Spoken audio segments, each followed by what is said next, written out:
Hi everyone, and I'm making a video for this week. I've been having a busy week, so it's taken me a while to get around to this one. Um, I don't have any more cartoons, I'm sorry to say. Don't know how much you liked those or hated them, I don't know. But so now it's just me without that prop. And we're into mystical experience, which you guys are pretty familiar with on a lot of different levels. The different part of it, I think, is this issue of whether we can bring when and whether and how we can bring science along with us, or accommodate the scientific perspective um, alongside the mystical, the perspective of mysticism, or within the perspective of mysticism, or accommodate mysticism within science. I mean, so those are probably the three options. Or one could, I guess, could not accommodate science. One could dismiss science as dealing with illusion, the world of illusion, I suppose, Maya. And never going to the realm of the really real. And by that, I'm not using Keith's definition of the really real. I really mean the really real, not the illusion. So can science come along? And just wanted to say, first of all, a few things about science. Obviously, science and that mode of knowing the world is one that is analytical and divides things up. So, and I'm noting a number of interesting facts these days. You know, the amount of facts that we have in our world is multiplying at a dizzying rate. And you read articles that say that the amount of information available will double every 12 hours in the near future, for example. And we know that the amount of scientific information is doubling every roughly 9 years currently, according to various different kinds of analyses. And the amount of scientific publications is on an accelerating upward course. And I did a small calculation recently just on the publications in the medical sphere of scientific research. And if you actually printed them out and piled them on top of one another, I just did a calculation that it would be, I would say, roughly 2.5 to 4 kilometers high every year, the pile of papers that would be published within just the medical sphere. And so if you would include all of science, then obviously the pile would be many kilometers, maybe 10 kilometers or more high. I mean, that's a hell of a pile of papers. And I just read recently that, for example, there's no single human being that can encompass the entire known processes within a single cell. So to understand a single cell requires a multitude of people. There isn't one person that has a grasp of all of those aspects to the degree that we know all of the interactions and systems that go on in a single cell, which there's plenty that we don't of research. So, and we of course are made up of billions of cells which interact each other, and so the complexity gets ever greater. So it's mind-blowing, the amount of complexity, the amount of specialization, the amount of detail that has to be known. The authors on scientific papers now are the number of authors on the average paper is, I think, at 6, but we have papers where there's more than 2,000 authors. You have to have that many authors because no single person can encompass the entire part of that field. So it's now but to be a scientist, you work in teams, you don't work alone.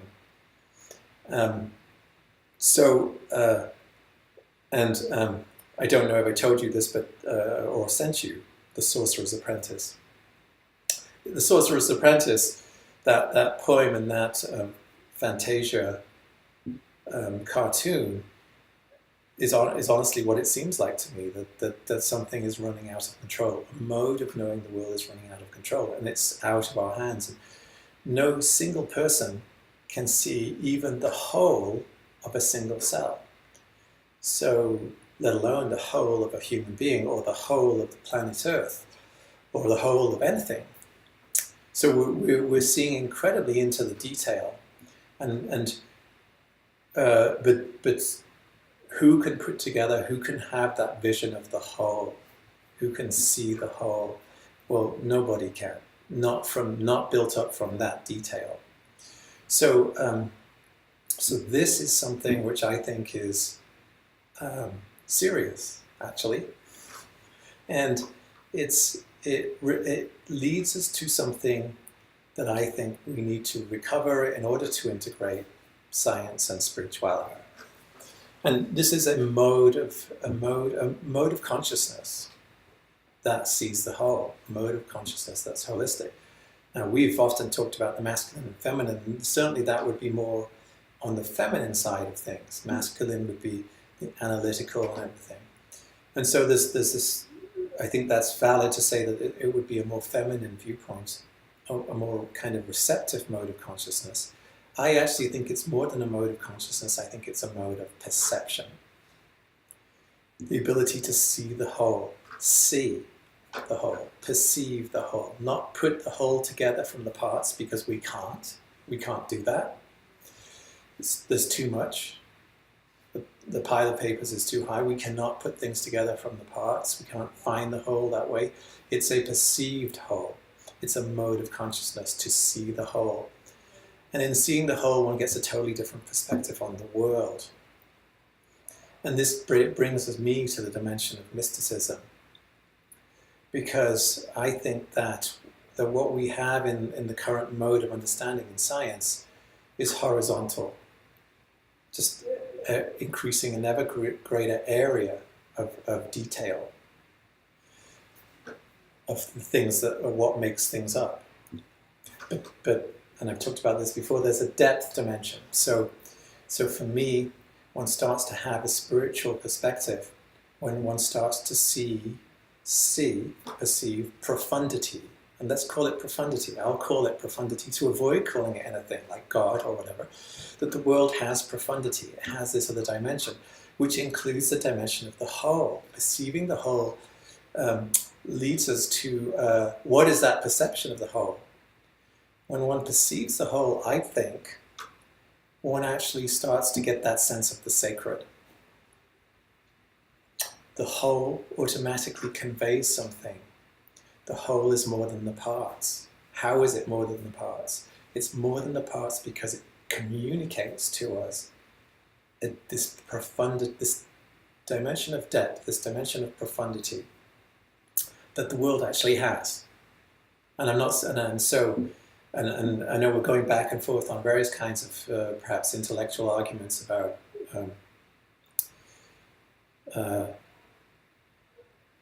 this world is illusion, or things like that, or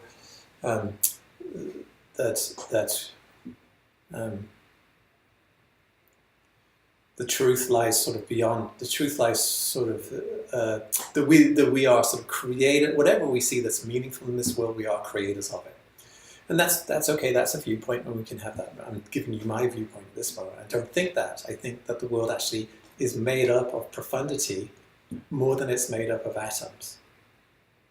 So, and so that ability to perceive it, the more feminine ability to perceive profundity, to perceive the whole, is one which actually sees the world, starts to see the world as sacred.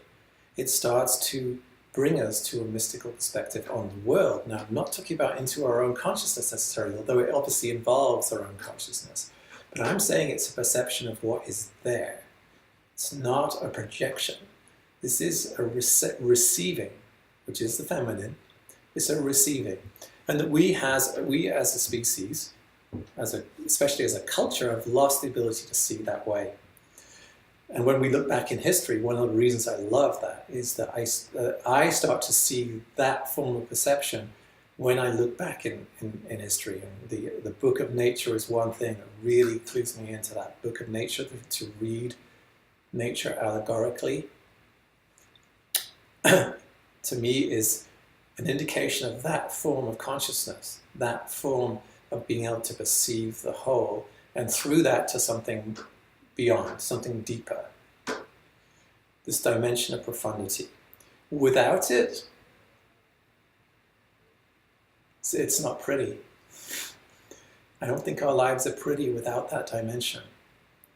And so that facility, that faculty of perceiving that way is required. Now, there was one scientist that I know of, and there now are numerous scientists that are building upon that. I've looked back in time to Wolfgang Goethe, the poet who wrote The Sorcerer's Apprentice. And Goethe developed a mode of science that was holistic. It was about perceiving the whole. And he made contributions to the field of plant morphology, for example, plant morphology, that remain important today through basically the intuitive perception of the whole. And it was quite a rigorous process. In many ways more, I would say in many ways more rigorous than many current scientific procedures would be, especially rigorous in terms of his own using his own, how he used his own consciousness. He paid great attention to how he used it, spending hours, days, weeks with a plant until there was an intuitive perception of the whole, and then that he would know something important about that plant, which he called the phenomena, it's kind of the archetypal phenomena of the plant. And so that there was an entire other mode of going at science that was about perceiving the whole. And there's a fantastic book called The Wholeness of Nature by a guy called Henri Bourtoft, and I can send you this before. It's a very difficult book to read. I've read it probably 3 times, and I probably understand 35% of it, roughly. Every time I get much more out of it, but I know there's a ton in that. But he's writing about Goethe's perspective.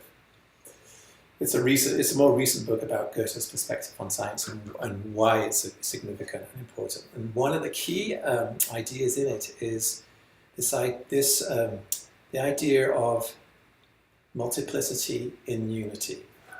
So what we do in science is the opposite. We do unity in multiplicity. So what we do is we take many cases and we generalize those cases to one idea, to one truth. But that truth is an abstract one. Okay?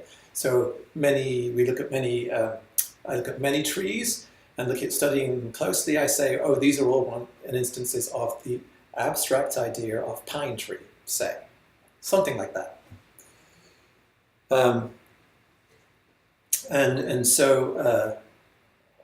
This is so from the many we abstract to the one. It's an abstracted one. So it's unity in multiplicity. We take multiplicity and we derive infer a unity from the multiplicity. Right. What we're talking about here is different. It's multiplicity in unity. It's easy to get these mixed up. So that one perceives the whole in the single instance.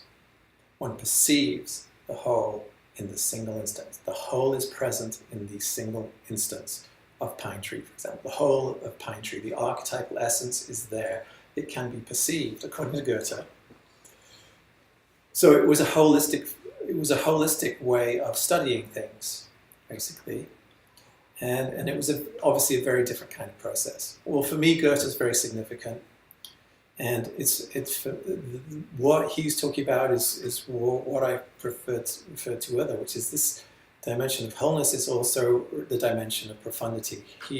Goethe said that you could not have a true contact with anything without it changing you. So what the perception of the archetypal pine tree, it changes you as well. He said you develop a new organ of perception. And he regarded it as the coming to the final culmination of the pine tree's potential, coming to fruition in our own consciousness, or the consciousness. So we were part of the pine tree. In studying the nature that way, we were part of the coming to fruition of the potential anything that we would study like a pine tree. So, so that we were part of the evolution of things, and in a way that was one of our, that could be regarded as our task, would be to culminate, culminate the evolutionary potential of the things that we would study in our own consciousness, which relates to the consciousness. So, and then this is my sort of contribution to the work of mysticism. I'm trying to put something out there that might help us join a mystical perspective to the scientific one, or gain a perspective on science from the more mystical kind of perception. And because it's not obvious, really, but to bring science with us, for me, it's the modes of perceiving nature, modes of studying nature, are, for me, is one way to start to bring things into a common frame of reference, if you like, and without leaving anything out. So the horizontal domain, nobody's saying it doesn't exist. Obviously, there are details to be understood about the pine tree outside my window. There's details to be understood, more details than any one human being could ever encompass. So there's plenty of detail, but there's also another dimension to it. There's this dimension of profundity and wholeness, which contains unity. And it's that perception of unity that has that I think gives us a sense of the sacred in whatever we encounter and study in that way, especially for me, nature. So there's the sense of the sacred, the sense of wholeness, the sense of profundity, and that the universe is that. It is that. And it's the horizontal. Except for me that this dimension of profundity is prior. It's more fundamental than atoms. That's for me.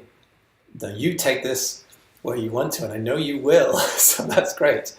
So, but I'm offering a certain kind of view on how to bring science along through mystical perception into some kind of integration, and the integration ultimately has to be this participatory one. In other words, we are participating in the evolution of the pine tree in this example. I'm participating in it to the degree that I actually truly see it. Okay? And that requires some work. I mean, it's possible there are humans which actually naturally have that kind of vision, but it would, according to Goethe's method of science, it would require me some considerable effort to have that, to gain that view. I would have to spend a lot of time with pine trees, and before I could have that intuitive perception of wholeness. This may relate to Plato and the forms, and I don't want to say any more about that because I don't want to put you off this particular point of view. But in this book on wholeness, the wholeness of nature, Henri Bourtoff suggests that Plato has been misunderstood. This is just my phone going off.